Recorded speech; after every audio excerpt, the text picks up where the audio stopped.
Australian cattle prices have passed a crossroads, with prices now lower than a year ago and production higher as our herd continues to rebuild.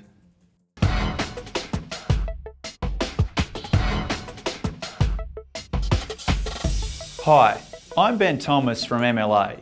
We knew the beef market turning point was coming, but now we know when, with lower prices across the board.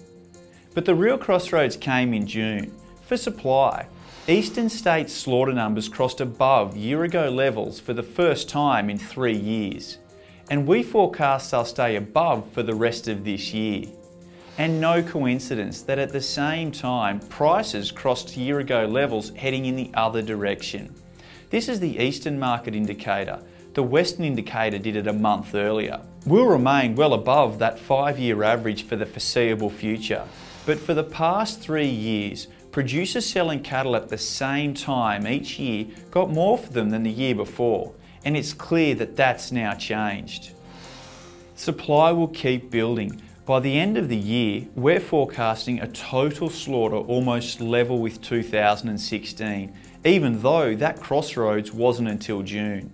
Our projection remains for a steady build to pass 8 million head by 2020.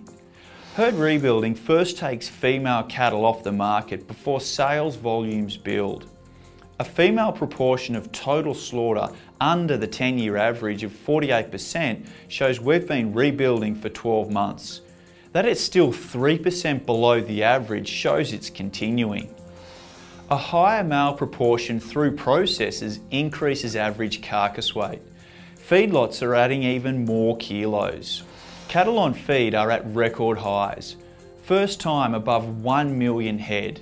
Not only that, they're staying on feed longer. So year to date average carcass weights are nearly 8 kilos above the 2012 high mark. We're tipping a new annual record with resultant total production up 1.5% for the year. Follow it out for 5 years and you get a solid sustained increase. On export markets, influences pull in different directions. Just one example. Increased US competitiveness in Japan and Korea is a challenge, but strong growth in the total size of those markets is a positive. So for 2017, we're projecting total beef exports to match last year, the 5th consecutive year above 1 million tonnes. Our increased production will be consumed here in Australia, with per capita consumption edging upwards. To download the full report, go to the MLA website where you can see all our market info. And with a MyMLA login, customise your homepage to always show the data that's important to you. I'll be back in a month with an update for the sheep markets. See you then.